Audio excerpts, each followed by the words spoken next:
ਦੀਵਾਨ ਕੌੜਾ ਮੱਲ ਜਿਹੜਾ ਸੀਗਾ ਉਹ ਜ਼ਕਰੀਆ ਖਾਨ ਦੇ ਵੇਲੇ, ਮੀਰ ਮੰਨੂ ਦੇ ਵੇਲੇ, ਯਾਹੀਆ ਖਾਨ ਦੇ ਵੇਲੇ ਲਾਹੌਰ ਦੇ ਵਿੱਚ ਵਧੀਆ ਚੰਗੀਆਂ ਪੋਸਟਾਂ ਤੇ ਰਿਹਾ। ਪੰਜਾਬ ਅਤੇ ਪੰਥ ਨਾਲ ਦੀਵਾਨ ਕੌੜਾ ਮੱਲ ਨੇ ਇੰਨੀ ਵਧੀਆ ਨਿਭਾਈ ਵੀ ਉਹਨੂੰ ਮਿੱਠਾ ਮੱਲ ਕਹਿੰਦੇ ਹੁੰਦੇ ਸੀ ਸਿੱਖ। ਜ਼ਕਰੀਆ ਖਾਨ ਨੇ, ਮੀਰ ਮੰਨੂ ਨੇ ਜਾਂ ਹੋਰ ਸਾਰੇ ਜ਼ਾਲਮ ਹਾਕਮਾਂ ਨੇ ਉਹਨਾਂ ਦਿਨਾਂ ਦੇ ਵਿੱਚ ਸਿੱਖਾਂ ਦੇ ਸਿਰਾਂ ਦੇ ਮੁੱਲ ਵੀ ਰੱਖੇ।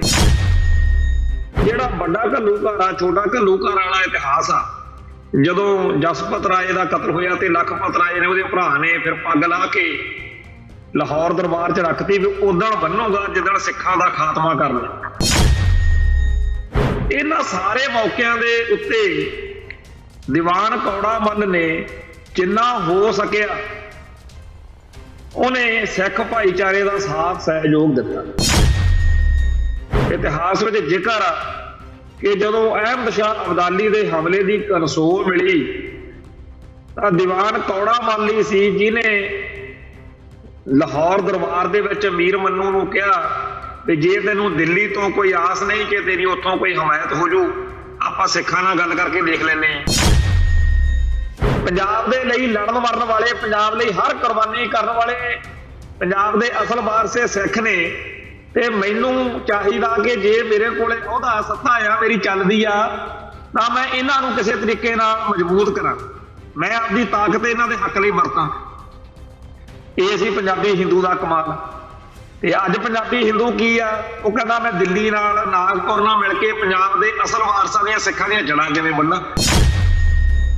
ਜਦੋਂ ਆਪਾਂ ਇਤਿਹਾਸ ਪੜ੍ਹਦੇ ਹਾਂ ਤਾਂ ਪਹਿਲੀ ਲਾਈਨ ਇਹ ਆਉਂਦੀ ਆ ਦੀਵਾਨ ਕੌੜਾ ਮੱਲ ਦੇ ਬਾਰੇ ਕਿ ਸਿੱਖ ਧਰਮ ਪ੍ਰਤੀ ਸ਼ਰਧਾ ਦੀ ਭਾਵਨਾ ਰੱਖਣ ਵਾਲਾ 18ਵੀਂ ਸਦੀ ਵਿੱਚ ਹੋਇਆ ਇਹ ਮਹਾਨ ਪ੍ਰਸ਼ਾਸਕ ਦੀਵਾਨ ਕੌੜਾ ਮੱਲ ਭਾਈ ਵੀਰ ਸਿੰਘ ਜੀ ਦਾ ਪੂਰਵਜ ਸੀ। ਦੀਵਾਨ ਕੌੜਾ ਮੱਲ ਦੇ ਵਾਰਸ ਅੱਗੇ ਦੀ ਅੱਗੇ ਕੁਰਸੀਨਾਮੇ 'ਚ ਡਾਕਟਰ ਚਰਨ ਸਿੰਘ ਹੋਏ ਆ, ਜਿਨ੍ਹਾਂ ਦੇ ਘਰ 5 ਦਸੰਬਰ 1872 ਨੂੰ ਭਾਈ ਵੀਰ ਸਿੰਘ ਦਾ ਜਨਮ ਹੋਇਆ। ਜਿਹੜਾ ਸੁੰਦਰੀ ਨਾਵਲ ਆ ਜਾਂ ਹੋਰ ਨਾਵਲ ਆ, ਉਹ ਪਿਛਲੀ ਸਦੀ ਦੇ ਵਿੱਚ ਇੱਕ ਇਨਕਲਾਬੀ ਕਦਮ ਸੀ ਜਿਹੜਾ ਸਿੱਖ ਇਤਿਹਾਸ ਨੂੰ, ਸਿੱਖ ਜਗਤ ਨੂੰ ਬਹੁਤ ਭਾਰੀ ਦੇਣ ਸੀ। ਫਿਰ ਵਜ਼ੀਰ ਹਿੰਦ ਪ੍ਰੈਸ ਦੀ ਜਿਹੜੀ ਸਥਾਪਤੀ ਕੀਤੀ, ਖਾਲਸਾ ਸਮਾਚਾਰ ਅਖਬਾਰ ਕੱਢਿਆ, ਸਿੱਖ ਐਜੂਕੇਸ਼ਨ ਕਾਨਫਰੰਸਾਂ ਦੀ, ਸਕੂਲਾਂ ਦੀ ਸਥਾਪਤੀ ਕੀਤੀ। TV 84 ਉੱਤੇ ਪ੍ਰੋਗਰਾਮ ਖਬਰ ਦੀ ਖਬਰ ਦੇਖ ਰਹੇ ਸਾਰੇ ਦਰਸ਼ਕਾਂ ਨੂੰ ਮੈਂ ਸਰਬਜੀਤ ਸਿੰਘ ਘੁਮਾਣ ਫਤਿਹ ਅਰਜ ਕਰਦਾ ਜੀ। ਵਾਹਿਗੁਰੂ ਜੀ ਕਾ ਖਾਲਸਾ, ਵਾਹਿਗੁਰੂ ਜੀ ਕੀ ਫਤਿਹ। ਪਿਛਲੇ ਪ੍ਰੋਗਰਾਮ ਦੇ ਵਿੱਚ ਆਪਾਂ ਪੰਜਾਬ ਦੇ ਹਿੰਦੂ ਭਾਈਚਾਰੇ ਦੇ ਲੋਕਾਂ ਨੂੰ ਇਹ ਹੋਕਾ ਦਿੱਤਾ ਸੀਗਾ ਕਿ ਪੰਜਾਬ ਤੋਂ ਬਾਹਰ ਤੁਸੀਂ ਬੜਾ ਫਖਰ ਕਰਦੇ ਹੋ ਕਿ ਅਸੀਂ ਪੰਜਾਬੀ ਪੁੱਤ ਹਾਂ, ਪੰਜਾਬ ਦੇ ਪੁੱਤ। ਪਰ ਪੰਜਾਬ ਦੇ ਪੁੱਤ ਹੋਣ ਦਾ ਜਿਹੜਾ ਫਰਜ਼ ਵਾ ਉਹ ਨਿਭਾਉਣ ਵਿੱਚ ਤੁਸੀਂ ਹੁਣ ਤੱਕ ਔਕ ਰਹੇ ਹੋ। ਤੇ ਤੁਹਾਡੇ ਸਿਰ ਤੇ ਬੜੀ ਭਾਰੀ ਜ਼ਿੰਮੇਵਾਰੀ ਆ ਕਿ ਤੁਸੀਂ ਇਤਿਹਾਸ ਵਿੱਚ ਇਹ ਚੀਜ਼ ਲਿਖਵਾ ਜਾਵੋ ਕਿ ਪੰਜਾਬ ਦੇ ਹਿੰਦੂਆਂ ਨੇ ਵੀ ਪੰਜਾਬ ਦੇ ਲਈ ਕੁਝ ਕੀਤਾ।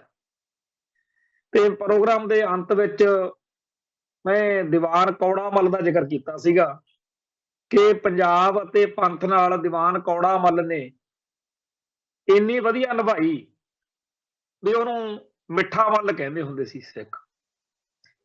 ਤੇ ਦੀਵਾਨ ਕੌੜਾ ਮੱਲ ਜਿਹੜਾ ਸੀਗਾ ਉਹ ਜ਼ਕਰੀਆ ਖਾਨ ਦੇ ਵੇਲੇ, ਮੀਰ ਮੰਨੂ ਦੇ ਵੇਲੇ, ਯਾਹੀਆ ਖਾਨ ਦੇ ਵੇਲੇ ਲਾਹੌਰ ਦੇ ਵਿੱਚ ਵਧੀਆ ਚੰਗੀਆਂ ਪੋਸਟਾਂ ਤੇ ਰਿਹਾ, ਅਹੁਦਿਆਂ ਤੇ ਰਿਹਾ। ਤੇ ਇਹ ਉਹ ਸਾਰਾ ਦੌਰ ਆ ਜਦੋਂ ਸਿੱਖਾਂ ਦਾ ਬਹੁਤ ਬੁਰੀ ਤਰ੍ਹਾਂ ਘਾਣ ਹੋਇਆ। ਆਪਾਂ ਨੂੰ ਸਭ ਨੂੰ ਪਤਾ ਵੀ ਜ਼ਕਰੀਆ ਖਾਨ ਨੇ, ਮੀਰ ਮੰਨੂ ਨੇ ਜਾਂ ਹੋਰ ਸਾਰੇ ਜ਼ਾਲਮ ਹਾਕਮਾਂ ਨੇ ਉਹਨਾਂ ਦਿਨਾਂ ਦੇ ਵਿੱਚ ਸਿੱਖਾਂ ਦੇ ਸਿਰਾਂ ਦੇ ਮੁੱਲ ਵੀ ਰੱਖੇ। ਤੇ ਜਿਹੜਾ ਵੱਡਾ ਘੱਲੂਘਾਰਾ ਛੋਟਾ ਘੱਲੂਘਾਰਾ ਵਾਲਾ ਇਤਿਹਾਸ ਆ, ਜਦੋਂ ਜਸਪਤ ਰਾਏ ਦਾ ਕਤਲ ਹੋਇਆ ਤੇ ਲਖਪਤ ਰਾਏ ਨੇ ਉਹਦੇ ਭਰਾ ਨੇ ਫਿਰ ਪੱਗ ਲਾ ਕੇ ਲਾਹੌਰ ਦਰਬਾਰ 'ਚ ਰੱਖਤੀ ਵੀ ਉਦਣ ਬੰਨੋਗਾ ਜਿੱਦਣ ਸਿੱਖਾਂ ਦਾ ਖਾਤਮਾ ਕਰ ਲਿਆ। ਛੋਟਾ ਘੱਲੂਘਾਰਾ ਵਾਪਰਿਆ। ਇਹਨਾਂ ਸਾਰੇ ਮੌਕਿਆਂ ਦੇ ਉੱਤੇ ਦੀਵਾਨ ਕੌੜਾ ਮੱਲ ਨੇ ਜਿੰਨਾ ਹੋ ਸਕਿਆ ਉਹਨੇ ਸਿੱਖ ਭਾਈਚਾਰੇ ਦਾ ਸਾਥ ਸਹਿਯੋਗ ਦਿੱਤਾ। इथों तक इतिहास में जिक्र आ कि जदों अहमद शाह अब्दाली के हमले की कंसोल मिली तो दीवान कौड़ा मल्ल सी जिन्हें लाहौर दरबार दे विच मीर मन्नू नूं कहा भी जे तैनूं दिल्ली तो कोई आस नहीं कि तेरी उत्थों कोई हमायत हो जू, आपां सिखां नाल गल करके देख लैंदे आ। ते उत्थे बैठे सारे जाने होर दरबारियां नूं गल नहीं सी औड़दी कि चढ़िया आ रहा अब्दाली ते उहदा लाहौर दा जिहड़ा तख्त वा उहदा टाकरा किवें करू। पर मीर मन्नू दे दरबार दे विच बैठे दीवान कौड़ा मल दे विच जिगरा सी, इन्नी वो गल कहण जोगा सी क्योंकि उहने सिखां नाल कदे विगाड़ी नहीं सी। ते आपां नूं सब नूं पता कि किवें मीर मन्नू दे राज भाग विच अब्दाली दे खिलाफ नाले तां अब्दाली सिखां दे खिलाफ चलदा हुंदा सी, नाले मीर मन्नू खिलाफ चलदा रिहा। असीं मन्नू साडी दातरी, असीं मन्नू दे सोए, ज्यों ज्यों मन्नू बढ़दा असीं दूण सवाए हो। अब्दाली दा भी आपां नूं पता वड्डे घल्लू घरे वाली गल दा। पर इहदे बावजूद सिख उदों मीर मन्नू दे समानांतर हो के अब्दाली दे नाल लड़दे। ये दीवान कौड़ा मल दी सूझ-बूझ सी। ते जदों छोटे घल्लू घारे दे सब तो वड्डे दोषी लखपत राय नूं सिख बहुत बुरा मानदे सी क्योंकि उन्हें बहुत जिहड़ा बेअदबियां ने ना पावन सरੂपां दियां साहिब श्री गुरु ग्रंथ साहिब दे सरूपां दियां, ये बेअदबियां दा सब तो पहला जे कोई किसी ने पाप कीता सिखां दे इष्ट नूं जे किसी ने बेअदब कीता तां ओह लखपत राय सी। तो लखपत राय ते सिख बड़े औखे सीगे। जदों हालातां दा कुछ पलटा होया ते लाहौर दा सूबेदार जिहड़ा सीगा ਉਹ मीर मन्नू ते दीवान कौड़ा मल जदों दीवान बने आ उदों लखपत राय फड़ लिया, ਉਹਨੂੰ जुर्माना किया लाहौर दरबार ने। ਉਹ जुर्माना भरन जोगा है नहीं सी ते दीवान कौड़ा मल ने सौदा कराता ते लखपत राय नूं सिखां दे हवाले कर दिता गया। सिख कौम ने आपदे विरोधियां दुष्टां नूं पापियां नूं विरोधियां नूं बड़ा अड्ड-अड्ड तरीकिਆਂ ਦੇ ਨਾਲ ਗੱਡੀ ਚਾੜਿਆ, ਨਰਕਾਂ ਨੂੰ ਭੇਜਿਆ। ਪਰ ਮੈਂ ਗਰੰਟੀ ਦਿੰਦਾ ਕਿ ਜਿੰਨੇ ਵੀ ਸਰੋਤੇ ਸੁਣਦੇ ਆ ਉਹਨਾਂ ਵਿੱਚੋਂ ਜਿਹਨੂੰ ਪਤਾ ਉਹਦੀ ਤਾਂ ਗੱਲ ਵੱਖਰੀ ਆ, ਪਰ ਜਿਸ ਬੰਦੇ ਨੂੰ ਨਹੀਂ ਪਤਾ ਜੇ ਉਹ ਕਿਤੇ ਇਤਿਹਾਸ ਦੇ ਵੇਰਵੇ ਪੜ੍ਹੇ ਕਿ ਲਖਪਤ ਰਾਏ ਨੂੰ ਕਿਵੇਂ ਨਰਕਾਂ ਨੂੰ ਭੇਜਿਆ ਸਿੱਖਾਂ ਨੇ, ਉਹ ਹੱਕਾ ਪੱਕਾ ਹੋ ਜਾਊਗਾ। ਪਰ ਸੱਚੀ ਗੱਲ ਤਾਂ ਇਹ ਆ ਕਿ ਉਸ ਦਾ ਪਾਪ ਹੀ ਏਡਾ ਵੱਡਾ ਸੀ, ਜ਼ੁਲਮ ਹੀ ਏਡਾ ਵੱਡਾ ਸੀ। ਜਦੋਂ ਉਹ ਕਾਬੂ ਆ ਗਿਆ ਫਿਰ ਉਹਦੇ ਨਾਲ ਇਸੇ ਤਰੀਕੇ ਨਾਲ ਹੀ ਕੀਤਾ ਜਾਣਾ ਚਾਹੀਦਾ ਸੀ। ਇੱਕ ਝਟਕੇ ਨਾਲ ਕਿਸੇ ਦਾ ਸਿਰ ਕਲਮ ਕਰ ਦੇਣਾ, ਮੱਸੇ ਰੰਗੜ ਵਰਗੇ ਦਾ, ਇੰਦਰਾ ਗਾਂਧੀ ਨੂੰ ਗੋਲੀਆਂ ਨਾਲ ਜਾਂ ਵੈਦਿਆਂ ਨੂੰ ਠੋਕਣਾ, ਜਾਂ ਇਸ ਤੋਂ ਪਹਿਲਾਂ ਵੀ ਬੜੇ ਦੁਸ਼ਟਾਂ ਨੂੰ ਸੋਧੇ ਪੁਰਾਣੇ ਇਤਿਹਾਸ ਵਿੱਚ ਵੀ ਲੱਗਦੇ ਰਹੇ ਆ। ਪਰ ਜੋ ਹਸ਼ਰ ਜਿਸ ਤਰੀਕੇ ਦੀ ਮੌਤ, ਜਿੰਨੀ ਘਿਨਾਉਣੀ ਘਟੀਆ ਮੌਤ ਲਖਪਤ ਰਾਏ ਨੂੰ ਮਿਲੀ ਹੈ ਤੇ ਉਹ ਉਹਦਾ ਹੱਕਦਾਰ ਵੀ ਸੀ। ਦੀਵਾਨ ਕੌੜਾ ਮੱਲ ਦਾ ਇਸ ਸਾਰੇ ਘਟਨਾਕ੍ਰਮ ਦੇ ਵਿੱਚ ਵੀ ਬਹੁਤ ਭਾਰੀ ਰੋਲ ਹੈ। ਤੇ ਜਦੋਂ ਨਨਕਾਣਾ ਸਾਹਿਬ ਦਾ ਗੁਰਦੁਆਰਾ ਬਾਲ ਲੀਲਾ ਉਸਾਰਨਾ ਸੀ, ਸਰੋਵਰ ਬਣਾਉਣਾ ਸੀ, ਉਦੋਂ ਵੀ ਸਰਦਾਰ ਜੱਸਾ ਸਿੰਘ ਆਹਲੂਵਾਲੀਏ ਦੇ ਕਹਿਣ ਦੇ ਉੱਤੇ ਉਹਨੇ ਉੱਥੇ ਸਾਰੀ ਜ਼ਿੰਮੇਵਾਰੀ ਨਿਭਾਈ, ਪੂਰੀ ਮਦਦ ਕੀਤੀ। ਯਾਹੀਆ ਖਾਨ ਦੀ ਸੂਬੇਦਾਰੀ ਵੇਲੇ ਜਿਹੜੇ ਲਖਪਤ ਰਾਏ ਨੇ ਅੰਮ੍ਰਿਤਸਰ ਦੇ ਵਿੱਚ ਤੇ ਹੋਰ ਗੁਰਦੁਆਰਿਆਂ ਦੇ ਸਰੋਵਰ ਤੇ ਗੁਰਦੁਆਰਿਆਂ ਦੀਆਂ ਇਮਾਰਤਾਂ ਨੂੰ ਨੁਕਸਾਨ ਪਹੁੰਚਾਇਆ ਸੀ, ਉਹ ਵੀ ਦੀਵਾਨ ਕੌੜਾ ਮੱਲ ਨੇ ਸਾਫ਼ ਕਰਵਾਏ ਸੀ। ਤੇ ਉਹਨੂੰ ਸਿੱਖ ਐਵੇਂ ਨਹੀਂ ਸੀ ਮਿੱਠਾ ਮੱਲ ਕਹਿੰਦੇ। ਬੜੀ ਵੱਡੀ ਲੰਬੀ ਚੌੜੀ ਦਾਸਤਾਨ ਆ, ਸਾਡੇ ਸਾਰੇ ਸਿੱਖ ਭਾਈਚਾਰੇ ਨੂੰ ਤਾਂ ਪਤਾ ਹੋਣੀ ਚਾਹੀਦੀ ਹੋਈ ਆ। ਪਰ ਹਰੇਕ ਹਿੰਦੂ ਨੂੰ, ਖਾਸ ਤੌਰ ਤੇ ਪੰਜਾਬ ਦੇ ਉਹਨਾਂ ਹਿੰਦੂਆਂ ਨੂੰ ਬੇਨਤੀ ਕਰਦਾ ਹੈ ਜਿਹੜੇ ਪੰਜਾਬੀ ਪੁੱਤ ਹੋਣ ਦਾ ਦਾਅਵਾ ਕਰਦੇ ਆ ਵੀ ਪੰਜਾਬੀ ਪੁੱਤ ਹੁੰਦੇ ਆ ਦੀਵਾਨ ਕੌੜਾ ਮੱਲ ਵਰਗੇ, ਜਿਹੜੇ ਪੰਥ ਅਤੇ ਪੰਜਾਬ ਲਈ ਸਰਗਰਮ ਲੋਕਾਂ ਦਾ, ਸਿੱਖਾਂ ਦਾ ਸਾਥ ਸਹਿਯੋਗ ਦੇਣ। ਦੀਵਾਨ ਕੌੜਾ ਮੱਲ ਇਹ ਜਾਣਦਾ ਸੀ ਕਿ ਪੰਜਾਬ ਦੇ ਅਸਲ ਵਾਰਸ ਇਹ ਸਿੱਖ ਨੇ। ਪੰਜਾਬ ਦੇ ਲਈ ਲੜਨ ਮਰਨ ਵਾਲੇ, ਪੰਜਾਬ ਲਈ ਹਰ ਕੁਰਬਾਨੀ ਕਰਨ ਵਾਲੇ ਪੰਜਾਬ ਦੇ ਅਸਲ ਵਾਰਸ ਇਹ ਸਿੱਖ ਨੇ। ਤੇ ਮੈਨੂੰ ਚਾਹੀਦਾ ਕਿ ਜੇ ਮੇਰੇ ਕੋਲੇ ਉਹਦਾ ਸੱਤਾ ਆ, ਮੇਰੀ ਚੱਲਦੀ ਆ, ਤਾਂ ਮੈਂ ਇਹਨਾਂ ਨੂੰ ਕਿਸੇ ਤਰੀਕੇ ਨਾਲ ਮਜ਼ਬੂਤ ਕਰਾਂ, ਮੈਂ ਆਪਦੀ ਤਾਕਤ ਇਹਨਾਂ ਦੇ ਹੱਕ ਲਈ ਵਰਤਾਂ। ਇਹ ਸੀ ਪੰਜਾਬੀ ਹਿੰਦੂ ਦਾ ਕਮਾਲ। ਤੇ ਅੱਜ ਪੰਜਾਬੀ ਹਿੰਦੂ ਕੀ ਆ, ਉਹ ਕਹਿੰਦਾ ਮੈਂ ਦਿੱਲੀ ਨਾਲ, ਨਾਗਪੁਰ ਨਾਲ ਮਿਲ ਕੇ ਪੰਜਾਬ ਦੇ ਅਸਲ ਵਾਰਸਾਂ ਦੀਆਂ, ਸਿੱਖਾਂ ਦੀਆਂ ਜੜ੍ਹਾਂ ਕਿਵੇਂ ਵੱਢਾਂ।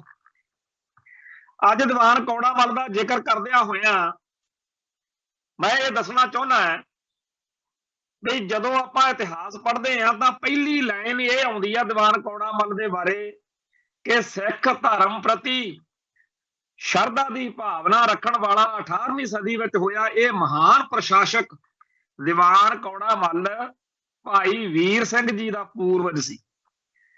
ਭਾਈ ਵੀਰ ਸਿੰਘ ਜਿਨ੍ਹਾਂ ਦਾ ਇਹਨਾਂ ਦਿਨਾਂ ਦੇ ਵਿੱਚ ਜਨਮ ਦਿਹਾੜਾ ਮਨਾਇਆ ਜਾ ਰਿਹਾ, ਬੜੇ ਵੱਡੇ ਪ੍ਰੋਗਰਾਮ ਹੋ ਰਹੇ ਆ ਅੰਮ੍ਰਿਤਸਰ ਦੇ ਵਿੱਚ। ਪਿਛਲੇ 5-6 ਦਿਨਾਂ ਤੋਂ ਵਾਹਵਾ ਲੰਬੇ ਚੌੜੇ ਪ੍ਰੋਗਰਾਮ ਲਿਖੇ ਆ ਚੀਫ ਖਾਲਸਾ ਦੀਵਾਨ ਨੇ, ਹੋਰ ਸਿੱਖ ਸੰਸਥਾਵਾਂ ਨੇ। ਭਾਈ ਵੀਰ ਸਿੰਘ ਨੇ ਸਿੱਖ ਇਤਿਹਾਸ ਨੂੰ, ਸਿੱਖ ਲਿਟਰੇਚਰ ਨੂੰ, ਸਿੱਖ ਸਾਹਿਤ ਨੂੰ ਜਿਵੇਂ ਮਾਲੋ ਮਾਲ ਕੀਤਾ, ਉਹ ਸਾਰਿਆਂ ਦੇ ਸਾਹਮਣੇ ਹੈ। ਦੀਵਾਨ ਕੌੜਾ ਮੱਲ ਜਿਹੜਾ ਹੈ ਉਹ ਭਾਈ ਵੀਰ ਸਿੰਘ ਦਾ ਪੂਰਵਜ ਸੀ। ਦੀਵਾਨ ਕੌੜਾ ਮੱਲ ਦੇ ਵਾਰਸ ਅੱਗੇ ਦੀ ਅੱਗੇ ਕੁਰਸੀਨਾਮੇ 'ਚ ਡਾਕਟਰ ਚਰਨ ਸਿੰਘ ਹੋਏ ਆ, ਜਿਨ੍ਹਾਂ ਦੇ ਘਰ 5 ਦਸੰਬਰ 1872 ਨੂੰ ਭਾਈ ਵੀਰ ਸਿੰਘ ਦਾ ਜਨਮ ਹੋਇਆ। ਤੇ ਭਾਈ ਵੀਰ ਸਿੰਘ ਨੇ ਬੜੇ ਉਪਰਾਲੇ ਕੀਤੇ ਸਾਹਿਤ ਬਾਰੇ, ਤਾਂ ਆਪਾਂ ਨੂੰ ਪਤਾ ਬਹੁਤੇ ਲੋਕਾਂ ਨੂੰ ਵੀ ਸੁੰਦਰੀ ਨਾਵਲ ਲਿਖਿਆ ਸੀ, ਜਿਹੜਾ ਆਪਾਂ ਗਾਣਾ ਸੁਣਦੇ ਰਹੇ ਆ, ਪੱਤਾ ਪੱਤਾ ਸਿੰਘਾਂ ਦਾ ਵੈਰੀ। ਜਿਹੜਾ ਸੁੰਦਰੀ ਨਾਵਲ ਆ ਜਾਂ ਹੋਰ ਨਾਵਲ ਆ, ਉਹ ਪਿਛਲੀ ਸਦੀ ਦੇ ਵਿੱਚ ਇੱਕ ਇਨਕਲਾਬੀ ਕਦਮ ਸੀ, ਜਿਹੜਾ ਸਿੱਖ ਇਤਿਹਾਸ ਨੂੰ, ਸਿੱਖ ਜਗਤ ਨੂੰ ਬਹੁਤ ਭਾਰੀ ਦੇਣ ਸੀ। ਫਿਰ ਵਜ਼ੀਰ ਹਿੰਦ ਪ੍ਰੈਸ ਦੀ ਜਿਹੜੀ ਸਥਾਪਤੀ ਕੀਤੀ, ਖਾਲਸਾ ਸਮਾਚਾਰ ਅਖਬਾਰ ਕੱਢਿਆ, ਸਿੱਖ ਐਜੂਕੇਸ਼ਨ ਕਾਨਫਰੰਸਾਂ ਦੀ, ਸਕੂਲਾਂ ਦੀ ਸਥਾਪਤੀ ਕੀਤੀ, ਤੇ ਇਹ ਤੋਂ ਬਿਨਾ ਹੋਰ ਬਹੁਤ, ਜਾਣੀ ਕਿ ਭਾਈ ਵੀਰ ਸਿੰਘ ਨੂੰ ਆਧੁਨਿਕ ਪੰਜਾਬੀ ਸਾਹਿਤ ਦਾ ਪਿਤਾਮਾ ਕਹਿੰਦੇ ਆ। ਦਿੱਲੀ ਦੇ ਵਿੱਚ ਭਾਈ ਵੀਰ ਸਿੰਘ ਸਾਹਿਤ ਸਦਨ ਚੱਲਦਾ, ਜਿੱਥੇ ਉਹਨਾਂ ਨੇ ਬਹੁਤ ਵਧੀਆ ਤਰੀਕੇ ਨਾਲ ਸਿੱਖ ਨੌਜਵਾਨੀ ਨੂੰ ਸਿੱਖੀ ਨਾਲ ਜੋੜਿਆ। ਉੱਥੇ ਗੈਰ ਸਿੱਖਾਂ ਨੂੰ ਸਿੱਖੀ ਵੱਲ ਲਿਆਉਣ ਦੇ ਵਿੱਚ ਵੀ ਭਾਈ ਵੀਰ ਸਿੰਘ ਦਾ ਬਹੁਤ ਭਾਰੀ ਰੋਲ ਹੈ। ਬਾਬਾ ਨੌਲ ਸਿੰਘ ਵਾਲਾ, ਵਿਜੇ ਸਿੰਘ ਵਾਲਾ ਨਾਵਲ, ਤੇ ਸਤਵੰਤ ਕੌਰ ਤੇ ਸੁੰਦਰੀ ਨਾਵਲ, ਹੋਰ ਬਹੁਤ ਸਾਰੀਆਂ ਲਿਖਤਾਂ ਨੇ ਜਿਹੜੀਆਂ ਕਿ ਭਾਈ ਵੀਰ ਸਿੰਘ ਦੀਆਂ ਸਾਨੂੰ ਫਖਰ ਆ, ਮਾਣ ਆ। ਪਰ ਭਾਈ ਵੀਰ ਸਿੰਘ ਦੇ ਨਾਲ ਹੀ ਸਾਨੂੰ ਮਾਣ ਆ ਦੀਵਾਨ ਕੌੜਾ ਮੱਲ। ਸੋ ਦੀਵਾਨ ਕੌੜਾ ਮੱਲ ਦੇ ਵਾਰਸ ਬਣਨ ਦਾ ਉਸ ਦਿਨ ਮੈਂ ਜਦੋਂ ਹੋਕਾ ਦੇ ਰਿਹਾ ਸੀ, ਉਦੋਂ ਮੈਨੂੰ ਚੇਤਾ ਹੀ ਨਹੀਂ ਸੀ ਕਿ ਅਗਲੇ ਦਿਨ ਦੇ ਪੰਜਾਬੀ ਟ੍ਰਿਬਿਊਨ ਦੇ ਵਿੱਚ ਇਸ ਤਰੀਕੇ ਦੀ ਗੱਲ ਆਵੇਗੀ ਕਿ ਪੰਜਾਬੀ ਹੋਣ ਦਾ ਗੌਰਵ। ਹੁਣ ਇਹਦੇ ਵਿੱਚ ਪੰਜਾਬੀ ਹੋਣ ਦਾ ਜਿਹੜਾ ਗੌਰਵ ਪੰਜਾਬੀ ਟ੍ਰਿਬਿਊਨ ਅਖਬਾਰ ਵਾਲਿਆਂ ਨੇ ਲਿਖਿਆ, ਉਹ ਜਿਹੜੀ ਚਰਚਾ ਆਪਾਂ ਕਰ ਰਹੇ ਸੀ ਕਿ ਭਾਈ ਪੰਜਾਬੀ ਪੁੱਤ ਤਾਂ ਉਹ ਆ, ਪੰਜਾਬ ਦੇ ਪੁੱਤ ਤਾਂ ਉਹ ਆ ਜਿਹੜੇ ਪੰਜਾਬ ਲਈ ਲੜਦੇ ਮਰਦੇ ਆ, ਪੰਜਾਬ ਦੇ ਹਿੱਤਾਂ ਲਈ, ਪੰਜਾਬ ਦੇ ਹੱਕਾਂ ਲਈ ਕੁਝ ਕਰਦੇ ਆ। ਦੀਵਾਨ ਕੌੜਾ ਮੱਲ ਵਰਗੇ ਆ, ਜੇ ਹਾਕਮ ਜਮਾਤ ਵਿੱਚ ਬੈਠੇ ਸੀ ਤਾਂ ਪੰਜਾਬ ਦੇ ਲੋਕਾਂ ਦਾ, ਪੰਜਾਬ ਦੇ ਸਿੱਖਾਂ ਦਾ, ਪੰਜਾਬ ਦੇ ਹਿੱਤਾਂ ਦਾ ਭਲਾ ਕੀਤਾ। ਤੇ ਉਹ ਕਾਹਦੇ ਪੰਜਾਬੀ ਪੁੱਤ ਨੇ ਜਿਹੜੇ ਪੰਜਾਬ ਦੇ, ਜੇ ਪੰਜਾਬੀ ਬੋਲਦੇ ਇਲਾਕੇ ਦਿੱਲੀ ਵਾਲੇ ਲੁੱਟ ਰਹੇ ਨੇ, ਪੰਜਾਬ ਦੇ ਦਰਿਆਈ ਪਾਣੀ ਲੁੱਟ ਰਹੇ ਨੇ, ਤਾਂ ਉਹ ਦੜ ਵੱਟ ਕੇ ਬੈਠੇ ਰਹਿੰਦੇ ਆ। ਤਾਂ ਇਸ ਤਰੀਕੇ ਦਾ ਜਿਹੜਾ ਮਾਹੌਲ ਬਣਿਆ ਹੋਇਆ, ਉਹਦੇ ਵਿੱਚ ਬਹੁਤ ਸਾਰੇ ਪੱਖਾਂ ਤੋਂ ਪੰਜਾਬੀ ਹਿੰਦੂ ਨੂੰ ਆਪਣੇ ਆਪ ਨੂੰ ਸ਼ੀਸ਼ੇ ਦੇ ਮੂਹਰੇ ਖੜਾ ਕਰਕੇ ਇਹ ਸਵਾਲ ਕਰਨਾ ਬਣਦਾ ਕਿ ਕੀ ਵਾਕਿਆ ਹੀ ਅਸੀਂ ਆਪਦੀ ਧਰਤੀ ਨਾਲ, ਆਪਦੇ ਲੋਕਾਂ ਨਾਲ ਵਫਾ ਨਿਭਾ ਰਹੇ ਹਾਂ? ਅਸੀਂ ਪੰਜਾਬੀ ਬੋਲੀ ਦੇ ਮਸਲੇ ਉੱਤੇ ਉਵੇਂ ਕਿਉਂ ਪ੍ਰਤੀਕਿਰਿਆ ਨਹੀਂ ਕਰਦੇ ਜਿਵੇਂ ਸਾਡੀ ਅਸਲ ਵਿੱਚ ਕਰਨੀ ਬਣਦੀ ਹੈ? ਕੀ ਪੰਜਾਬੀ ਇਕੱਲੇ ਸਿੱਖ ਬੋਲਦੇ ਨੇ? ਪੰਜਾਬ ਦੇ ਵਿੱਚ ਰਹਿਣ ਵਾਲੇ ਈਸਾਈ ਵੀ, ਮੁਸਲਮਾਨ ਵੀ, ਤੇ ਹੋਰ ਸਾਰੇ ਧਰਮਾਂ, ਮਤਾਂ, ਪਤੰਤਰਾਂ ਦੇ ਲੋਕ ਇੱਥੇ ਜਿਹੜੇ ਨਾਸਤਕ ਕਹਾਉਂਦੇ ਆ, ਕਾਮਰੇਡ, ਤਾਰਕਸ਼ੀਲ, ਸਾਰਿਆਂ ਦਾ ਜਿਹੜਾ ਪੰਜਾਬੀ 'ਚ ਹੀ ਹੈ ਬੋਲ ਬਾਣੀ। ਇਹਨੂੰ ਸਿੱਖਾਂ ਦੀ ਬੋਲੀ ਕਿਉਂ ਮੰਨ ਰਹੇ ਹਾਂ ਅਸੀਂ? ਸੋ ਇਸ ਤਰੀਕੇ ਦੇ ਨਾਲ ਪੰਜਾਬੀ ਹਿੰਦੂ ਦੇ ਸਾਹਮਣੇ ਬਹੁਤ ਭਾਰੀ ਇੱਕ ਸਵਾਲ ਖੜਾ ਹੋਇਆ ਜਿਹਦਾ ਜਵਾਬ ਉਹਨੂੰ ਪੰਜਾਬ ਨਾਲ ਵਫਾ ਕਰਕੇ ਹੀ ਮਿਲ ਸਕਦਾ ਕਿ ਪੰਜਾਬ ਨਾਲ ਨਿਭਾਉਣੀ ਪੈਣੀ। ਪਰ ਜਿਹੋ ਜਿਹਾ ਮਾਹੌਲ, ਜਿਹੋ ਜਿਹਾ ਹਾਲਾਤ ਅੱਜ ਕੱਲ੍ਹ ਬਣੇ ਹੋਏ ਨੇ, ਉਹਦੇ ਵਿੱਚ ਜਦੋਂ ਪੰਜਾਬ ਦਾ ਹਿੰਦੂ ਇਹ ਸੁਣਦਾ ਕਿ ਸਿੱਖ ਤਾਂ ਖਾਲਿਸਤਾਨ ਮੰਗਦੇ ਆ, ਫਿਰ ਉਸ ਮੌਕੇ ਉਹ ਦਿੱਲੀ ਨਾਲ ਸਹਿਮਤ ਹੋ ਕੇ ਆਪਦੇ ਆਪ ਨੂੰ ਦੇਸ਼ ਭਗਤ ਸਾਬਤ ਕਰਨ ਦੇ ਯਤਨ ਦੇ ਵਿੱਚ ਪੰਜਾਬ ਦੇ ਲੋਕਾਂ ਨਾਲ, ਸਿੱਖਾਂ ਨਾਲ ਵੈਰ ਪਾ ਕੇ ਬਹਿ ਜਾਂਦਾ। ਉਹ ਸਮਝਦਾ ਹੈ ਕਿ ਖਾਲਿਸਤਾਨ ਦੀ ਲੜਾਈ ਤਾਂ ਪਾਕਿਸਤਾਨ ਦੇ ਪਿੱਠੋਂ ਬਣ ਕੇ ਲੜੀ ਜਾ ਸਕਦੀ ਆ, ਇਹ ਪਾਕਿਸਤਾਨ ਦੇ ਸਮਰਥਕ ਨੇ ਤੇ ਮੈਂ ਭਾਰਤ ਦਾ ਸਮਰਥਕ ਬਣਾ। ਪਰ ਹਕੀਕਤ ਤਾਂ ਬਿਲਕੁਲ ਹੋਰ ਆ। ਪੰਜਾਬ ਦੇ ਸਿੱਖ ਸੰਘਰਸ਼ ਦੇ ਵਿੱਚ ਵੀ ਬਹੁਤ ਸਾਰੇ ਹਿੰਦੂ ਭਾਈਚਾਰੇ ਦੇ ਲੋਕਾਂ ਨੇ ਸਾਥ ਸਹਿਯੋਗ ਦਿੱਤਾ ਹੈ। ਕੀ ਉਹਨਾਂ ਨੂੰ ਸਮਝ ਨਹੀਂ ਸੀ? ਕੀ ਉਹਨਾਂ ਨੂੰ ਗੱਲ ਦਾ ਪਤਾ ਨਹੀਂ ਸੀ? ਸਭ ਪਤਾ ਸੀ, ਪਰ ਉਹਨਾਂ ਨੇ ਹਕੀਕਤ ਨੂੰ ਪਛਾਣਿਆ ਕਿ ਇਹ ਜਿਹੜਾ ਸਿੱਖ ਕੌਮ ਹੈ ਉਹਦਾ ਆਪਣਾ ਆਜ਼ਾਦ ਕੌਮੀ ਘਰ ਜੇ ਹੋਵੇ ਤਾਂ ਪੰਜਾਬ ਦੇ ਵਿੱਚ ਸਾਡੇ ਹਿੰਦੂ ਭਾਈਚਾਰੇ ਦਾ ਵੀ ਪੂਰਾ ਮਾਣ ਤਾਣ ਰਹੇਗਾ। ਮੈਂ ਪਿੱਛੇ ਜੇ ਇੱਕ ਗੱਲ, ਜਿਹੜੇ ਗਿਲਾਨੀ ਸਾਹਿਬ ਵੱਡੇ ਚੜ੍ਹਾਈ ਕਰ ਗਏ ਕਸ਼ਮੀਰ ਦੀ ਹੁਰੀਅਤ ਕਾਨਫਰੰਸ ਦੇ ਆਗੂ ਸੀਗੇ, ਗਿਲਾਨੀ ਸਾਹਿਬ ਨੇ ਇੱਕ ਵਾਰੀ ਸਟੇਜ ਤੋਂ ਇਹ ਗੱਲ ਕਹੀ, ਅਸੀਂ ਉੱਥੇ ਹਾਜ਼ਰ ਸੀ ਦਿੱਲੀ ਦੇ ਵਿੱਚ, ਕਿ ਸਾਨੂੰ ਕਹਿੰਦੇ ਆ ਜੇ ਕਸ਼ਮੀਰ ਆਜ਼ਾਦ ਹੋ ਗਿਆ ਤਾਂ ਕਸ਼ਮੀਰੀ ਹਿੰਦੂਆਂ ਦਾ ਕੀ ਬਣੂ?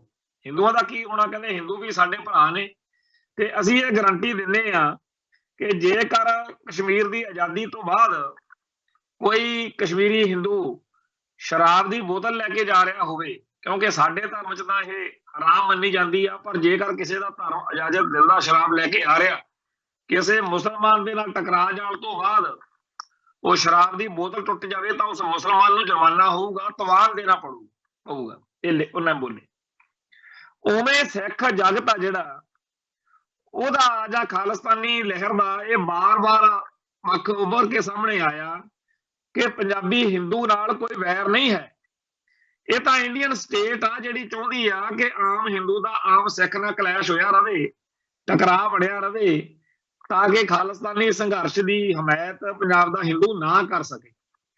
ਕਿਉਂਕਿ ਉਹਨਾਂ ਨੂੰ ਪਤਾ ਕਿ ਭਾਰਤੀ ਹਕੂਮਤੀ ਤੰਤਰ ਇੰਨਾ ਕੁ ਖੋਖਲਾ ਹੈ, ਇੰਨੀਆਂ ਕੁ ਗੜਬੜਾਂ ਵਾਲਾ ਹੈ, ਜੇ ਕਿਤੇ ਅਸੀਂ UNO ਦੀ ਕਮਾਂਡ ਹੇਠ ਇੱਥੇ ਰੈਫਰੈਂਡਮ ਕਰਾਉਣ ਦਾ ਐਲਾਨ ਕਰ ਬੈਠੀਏ ਤਾਂ 99% ਪੰਜਾਬ ਦੇ ਲੋਕ, ਜਿਨ੍ਹਾਂ 'ਚ ਪੰਜਾਬ ਦਾ ਹਿੰਦੂ ਵੀ ਹੈ, ਉਹ ਖਾਲਿਸਤਾਨ ਦੀ ਹਮਾਇਤ ਕਰਨਗੇ।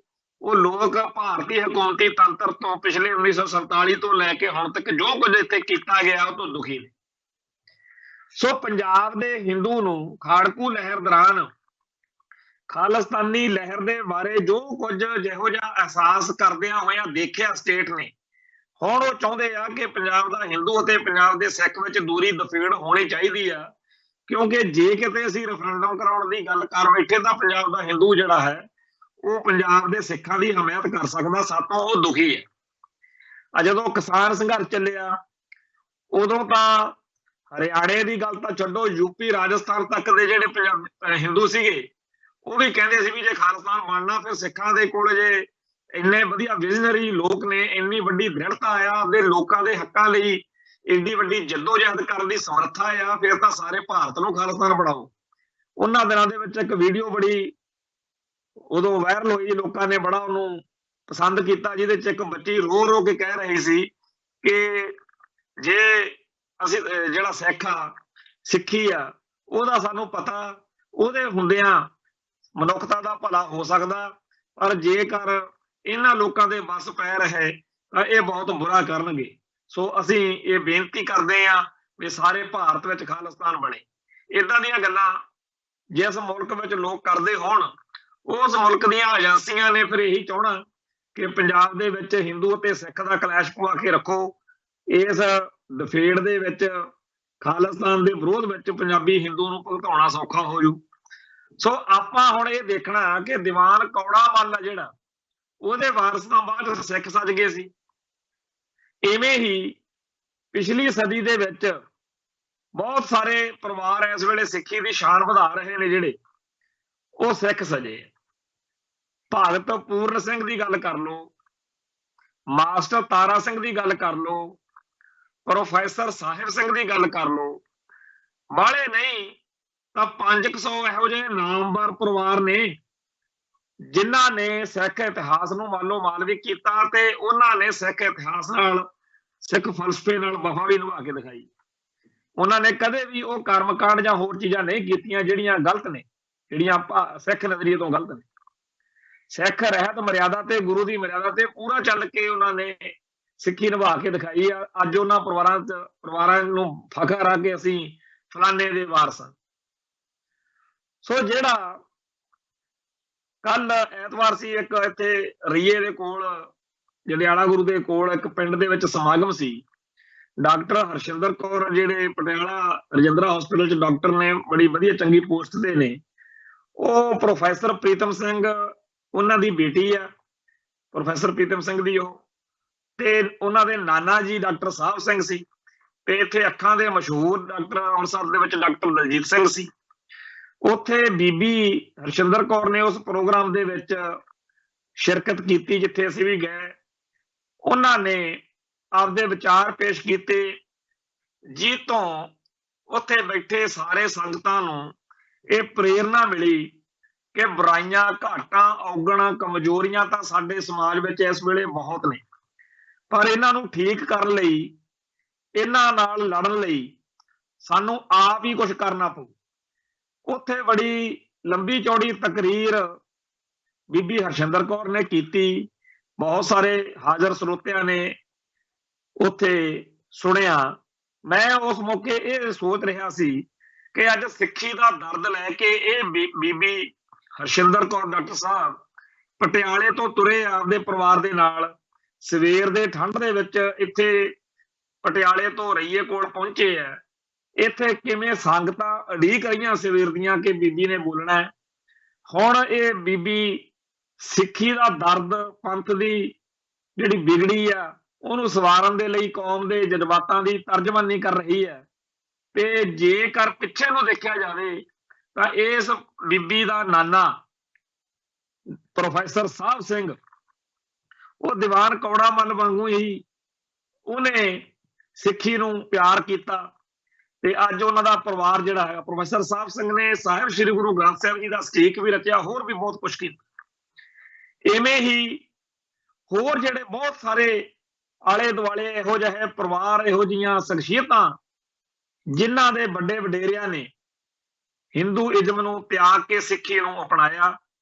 ਅਸੀਂ ਇਹ ਨਹੀਂ ਕਹਿੰਦੇ ਕਿ ਪੰਜਾਬੀ ਹਿੰਦੂ ਤਾਂ ਹੀ ਮਹਾਨ ਹੋਣਗੇ ਜੇ ਉਹ ਹਿੰਦੂ ਧਰਮ ਨੂੰ ਛੱਡ ਦੇਣਗੇ, ਸਿੱਖ ਸੱਜ ਜਾਣਗੇ। ਅਸੀਂ ਇਹ ਕਹਿੰਦੇ ਹਾਂ ਕਿ ਪੰਜਾਬੀ ਹਿੰਦੂ ਨੂੰ ਜਾਂ ਹਰ ਇੱਕ ਪੰਜਾਬੀ ਨੂੰ ਆਪਦੀ ਧਰਤੀ ਨਾਲ, ਆਪਦੇ ਲੋਕਾਂ ਨਾਲ ਪਿਆਰ ਕਰਨਾ ਚਾਹੀਦਾ, ਆਪਦੀ ਮਿੱਟੀ ਨਾਲ ਵਫਾ ਨਿਭਾਉਣੀ ਚਾਹੀਦੀ। ਜਿਹੜੇ ਭਾਰਤ ਦੇ ਇੰਨੇ ਜ਼ਿਆਦਾ ਸੂਬੇ ਨੇ, ਹਰ ਸੂਬੇ ਦੇ ਲੋਕਾਂ ਦੇ ਜਦੋਂ ਮਸਲੇ ਹੁੰਦੇ ਆ, ਹਰਿਆਣੇ ਦੇ ਜਿਹੜੇ ਲੋਕ ਨੇ ਉਹ ਦਿੱਲੀ ਤੋਂ ਜਦੋਂ ਆਪਦੇ ਹੱਕਾਂ ਲਈ ਲੜਦੇ ਆ, ਰਾਜਸਥਾਨ ਦੇ ਲੋਕ ਦਿੱਲੀ ਤੋਂ ਆਪਦੇ ਹੱਕਾਂ ਲਈ ਲੜਦੇ ਆ, ਹੋਰਨਾਂ ਸੂਬਿਆਂ ਦੇ ਲੋਕ ਲੜਦੇ ਆ, ਤਾਂ ਸਾਰੇ ਦੇ ਸਾਰੇ ਲੋਕ ਇਕਜੁੱਟ ਤੇ ਇੱਕ ਮੁੱਠ ਹੁੰਦੇ। ਪਰ ਪੰਜਾਬ ਦਾ ਜਿਹੜਾ ਹਿੰਦੂ ਆ, ਚਾਹੇ ਜੰਮੂ ਕਸ਼ਮੀਰ ਦਾ ਹਿੰਦੂ ਆ, ਉਹਨਾਂ ਨੂੰ ਇਹ ਬਿਮਾਰੀ ਪਾ ਦਿੱਤੀ ਗਈ ਆ ਕਿ ਤੁਸੀਂ ਜੇ ਕਸ਼ਮੀਰੀ ਕੋਈ ਗੱਲ ਕਰਨ ਜਾਂ ਪੰਜਾਬ ਦੇ ਜਿਹੜੇ ਪੰਜਾਬੀ ਸਿੱਖ ਗੱਲ ਕਰਨ ਤਾਂ ਪੰਜਾਬੀ ਹਿੰਦੂ ਨੇ ਵਿੱਚ ਨਹੀਂ ਆਉਣਾ। ਇਹ ਬਹੁਤ ਗਲਤ ਵਾਪਰ ਰਿਹਾ। ਪੰਜਾਬ ਦੇ ਹਿੰਦੂ ਨੂੰ ਆਪਦੇ ਸੂਬੇ ਪ੍ਰਤੀ, ਆਪਦੇ ਲੋਕਾਂ ਪ੍ਰਤੀ, ਆਪਦੀ ਬੋਲੀ ਪ੍ਰਤੀ ਆਪਦੇ ਫਰਜ਼ ਆ ਜਿਹੜੇ ਉਹ ਨਿਭਾਉਣੇ ਪੈਣਗੇ।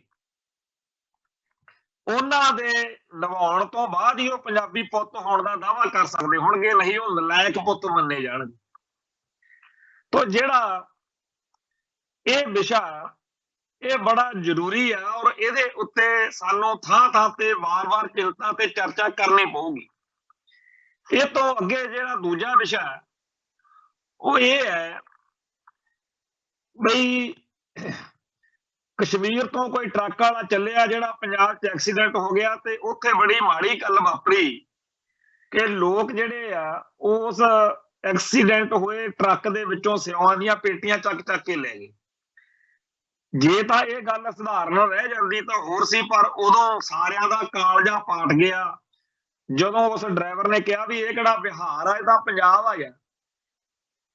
ਤੇ ਹੁਣ ਪੰਜਾਬ ਦੇ ਦਰਦ ਰੱਖਣ ਵਾਲੇ ਲੋਕਾਂ ਨੂੰ ਇਹ ਮਿਹਣਾ ਵੱਜਿਆ ਤੇ ਉਸ ਵਿਅਕਤੀ ਨੂੰ ਜਾਂ ਸੇਬਾਂ ਦੇ ਮਾਲਕ ਨੂੰ ਚਾਹੇ 10 ਲੱਖ ਰੁਪਏ ਦੇ ਲਾਗੇ ਰਕਮ ਕਹਿੰਦੇ ਆ ਵੀ ਉਹਨੂੰ ਦਿੱਤੀ ਜਾਂ ਉਹ ਬੜੇ, ਚਲੋ ਸਾਰਾ ਕੁਝ ਹੋ ਗਿਆ, ਪਰ ਇੱਕ ਪਾਸੇ ਤਾਂ ਉਹ ਲੋਕ ਨੇ ਜਿਹੜੇ ਪੰਜਾਬ ਨੂੰ ਬਿਹਾਰ ਬਣਾਉਣ ਤੇ ਤੁਲੇ ਹੋਏ ਨੇ, ਇੱਕ ਸੋਚ ਉਹ ਆ, ਤੇ ਧੰਨ ਨੇ ਉਹ ਲੋਕ ਜਿਨ੍ਹਾਂ ਨੇ ਇਹ ਅਹਿਦ ਕਰ ਲਿਆ ਕਿ ਪੰਜਾਬ ਨੂੰ ਪੰਜਾਬ ਬਣਾਉਣਾ।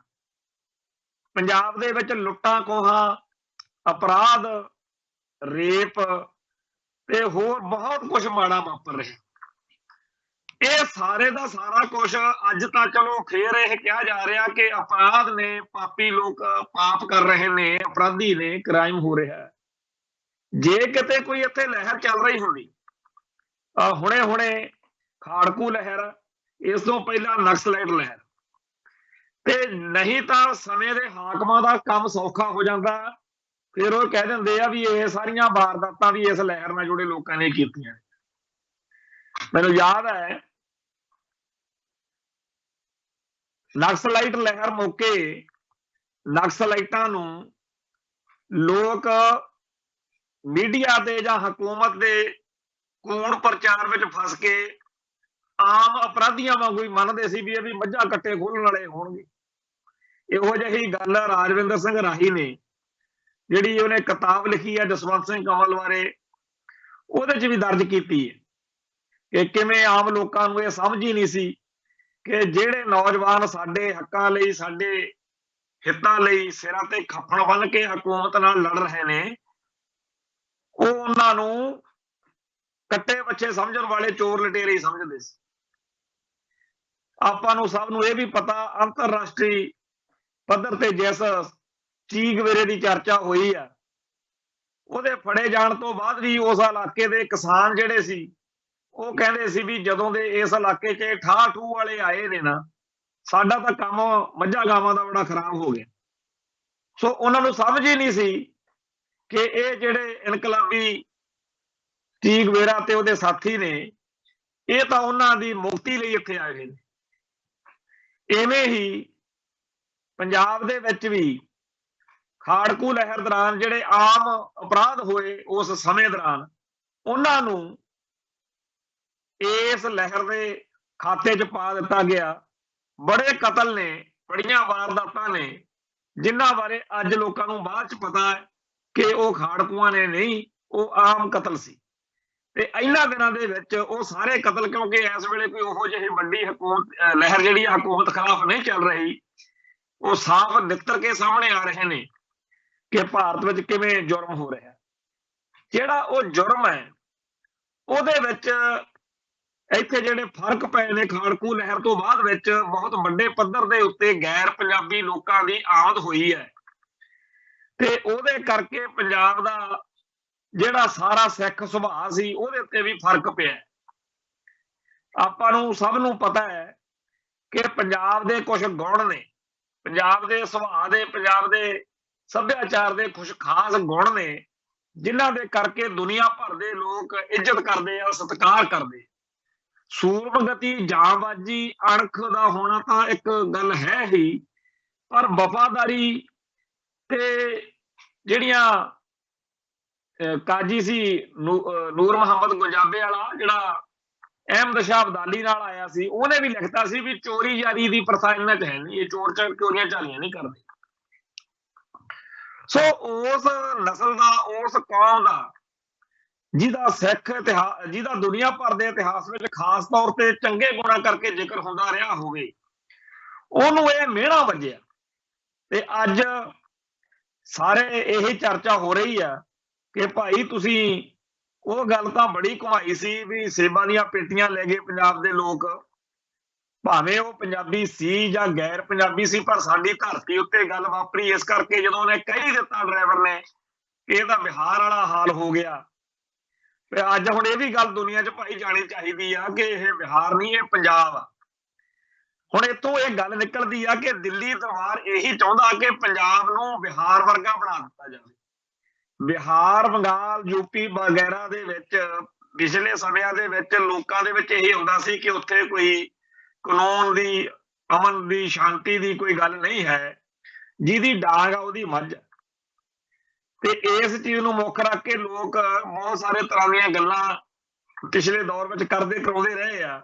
ਹੁਣ ਕਹਿੰਦੇ ਆ ਕਿ ਉੱਥੇ ਤਾਂ ਹਾਲਾਤ ਠੀਕ ਨੇ ਅਮਨ ਕਾਨੂੰਨ ਦੇ, ਪਰ ਪੰਜਾਬ ਦੇ ਹਾਲਾਤ ਕਹਿੰਦੇ ਆ ਬੜੇ ਮਾੜੇ।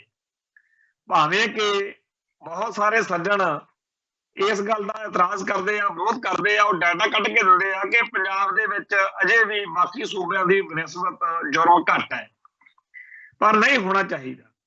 ਖੈਰ, ਮੁੱਖ ਗੱਲ ਇਹ ਹੈ ਕਿ ਜੇਕਰ ਇੱਥੇ ਇਹੋ ਜਿਹੇ ਹਾਲਾਤ ਬਣਾਏ ਜਾਣ ਕਿ ਗਲ ਦੇ ਵਿੱਚ ਕੁੱਤੇ ਦੇ ਸੋਨੇ ਦਾ ਹਾਰ ਪਾ ਕੇ ਛੱਡ ਦਈਏ, ਉਹ ਸਾਰੇ ਪੰਜਾਬ ਦਾ ਗੀੜਾ ਕੱਢ ਕੇ ਰਾਮ ਨਾਲ ਮੁੜਿਆ ਹੋਵੇ ਤਾਂ ਕੋਈ ਹੱਥ ਨਾ ਪਾਵੇ, ਫੇਰ ਤਾਂ ਮੰਨੀਏ ਵੀ ਇਹ ਕੋਈ ਵਾਕਿਆ ਹੀ ਚੰਗੀ ਹਕੂਮਤ ਆ।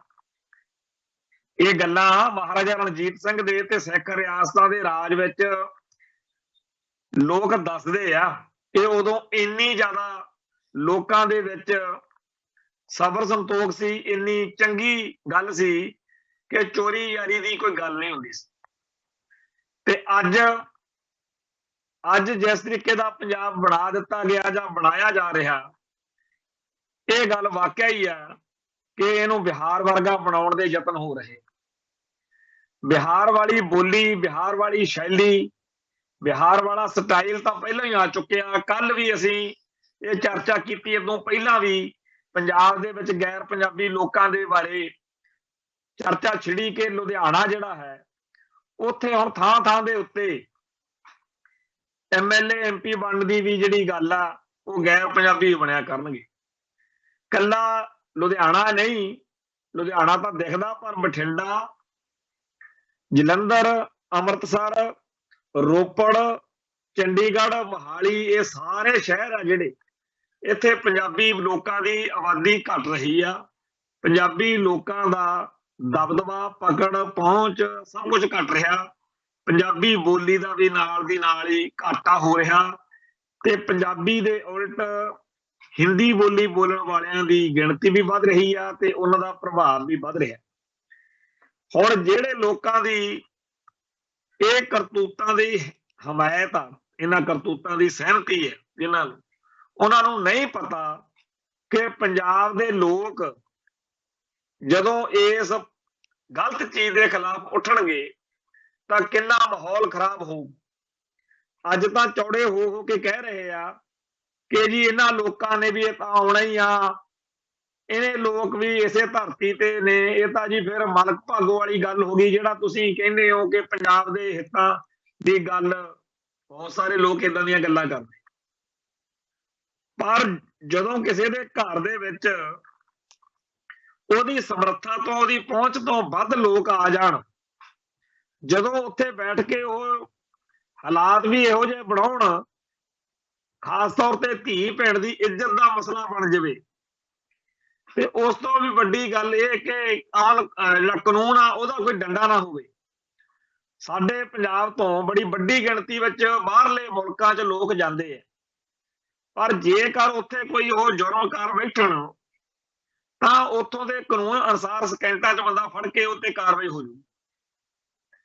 ਪੰਜਾਬ ਤੋਂ ਦੂਜੇ ਮੁਲਕਾਂ 'ਚ ਜਾਣ ਵਾਲੇ ਸਿੱਖਾਂ ਨੂੰ ਬਹੁਤ ਕਾਨੂੰਨੀ ਤੌਰ ਦੇ ਉੱਤੇ ਉੱਥੋਂ ਦੇ ਹਿਸਾਬ ਕਿਤਾਬ 'ਚ ਵਸਣਾ ਪੈਂਦਾ। ਮਿੰਟ ਲਾਉਣਗੇ ਅਗਲੇ, ਇੱਕ ਕਾਨੂੰਨ ਬਣਾਉਣਗੇ ਤੇ ਸਾਰੇ ਜਿਹੜੇ ਉੱਥੇ ਵਸਦੇ ਸਿੱਖ ਨੇ, ਜੇਕਰ ਕੋਈ ਗੱਲ ਇਹੋ ਜਿਹੀ ਨਾ ਸੱਚੇ ਪਾਤਸ਼ਾਹ ਕਰੇ, ਇਹੋ ਜਿਹੀ ਗੱਲ ਕਦੇ ਨਾ ਹੀ ਵਾਪਰੇ, ਪਰ ਜੇ ਕਿਤੇ ਹੋ ਜਾਵੇ ਤਾਂ ਉੱਥੋਂ ਦੇ ਕੈਨੇਡਾ ਦੇ ਸਿੱਖਾਂ ਦੀ ਜਾਨ ਹਮੇਸ਼ਾ ਕੈਨੇਡੀਅਨ ਸਿਸਟਮ ਦੇ ਹੱਥ 'ਚ।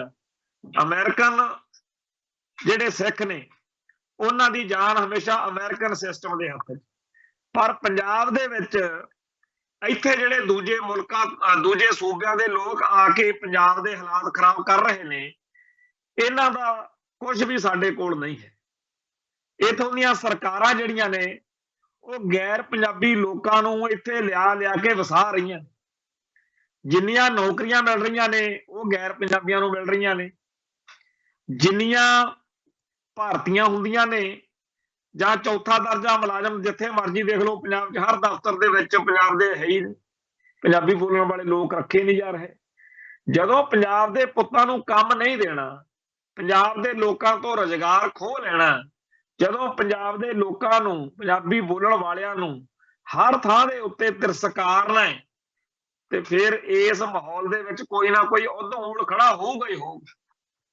ਸੋ ਪੰਜਾਬ ਦੇ ਹਿੰਦੂ ਨੂੰ ਇਹ ਗੱਲ ਆਪਦੇ ਧਿਆਨ ਵਿੱਚ ਰੱਖਣੀ ਪਊਗੀ ਕਿ ਜਿਹੜੀ ਧਿਰ ਪੰਜਾਬ ਦੇ ਖਿਲਾਫ ਆ, ਜਿਹੜੀ ਪੰਜਾਬ ਦਾ ਹਿੰਦੂਕਰਨ ਤੇ ਹਿੰਦੀਕਰਨ ਕਰਨਾ ਚਾਹੁੰਦੀ ਹੈ, ਜਿਹੜੀ ਪੰਜਾਬ ਨੂੰ ਬਿਹਾਰ ਬਣਾਉਣਾ ਚਾਹੁੰਦੀ ਹੈ, ਉਹਦੇ ਖਿਲਾਫ ਆਪਣੀ ਸਾਰਿਆਂ ਦੀ ਸਾਂਝੀ ਲੜਾਈ ਬਣਦੀ ਆ। ਤੇ ਉਸ ਲੜਾਈ ਦੇ ਲਈ ਸਾਡੇ ਸਿੱਖ ਇਤਿਹਾਸ ਕੋਲੇ ਤਾਂ ਬਹੁਤ ਕੁਝ ਹੈ, ਪਰ ਦੀਵਾਨ ਕੌੜਾ ਮੱਲ ਦੇ ਬਾਰੇ ਹਰ ਇੱਕ ਪੰਜਾਬੀ ਹਿੰਦੂ ਨੂੰ ਸਮਝਣਾ ਪਊ, ਪੜ੍ਹਨਾ ਪਊ, ਪ੍ਰੇਰਨਾ ਲੈਣੀ ਪਊ। ਦੋ ਤਰ੍ਹਾਂ ਦੇ ਪਾਤਰ ਨੇ, ਇੱਕ ਨੈਗੇਟਿਵ ਪਾਤਰ ਗੰਗੂ ਬਾਹਮਣ ਵਰਗੇ, ਇੱਕ ਹਾਂ ਪੱਖੀ ਪਾਤਰ ਦੀਵਾਨ ਕੌੜਾ ਮੱਲ ਵਰਗੇ। ਪੰਜਾਬ ਦੇ ਹਿੰਦੂ ਨੂੰ ਇਹ ਚੋਣ ਕਰਨੀ ਹੀ ਪਊਗੀ ਕਿ ਉਹਨੇ ਗੰਗੂ ਬਾਹਮਣ ਦਾ ਰਾਹ ਨਹੀਂ ਲੈਣਾ ਤੇ ਉਹਨੇ ਪੰਜਾਬ ਦੇ ਵਿੱਚ ਦੀਵਾਨ ਕੌੜਾ ਮੱਲ ਦਾ ਵਾਰਸ ਬਣਨਾ। ਸੋ ਇੰਨੀਆਂ ਬੇਨਤੀਆਂ ਪ੍ਰਵਾਨ ਕਰਿਓ। ਕੱਲ ਫਿਰ ਮਿਲਾਂਗੇ। ਨਾਨਕ ਨਾਮ ਚੜ੍ਹਦੀ ਕਲਾ, ਤੇਰੇ ਭਾਣੇ ਸਰਬੱਤ ਦਾ ਭਲਾ। ਵਾਹਿਗੁਰੂ ਜੀ ਕਾ ਖਾਲਸਾ, ਵਾਹਿਗੁਰੂ ਜੀ ਕੀ ਫਤਿਹ।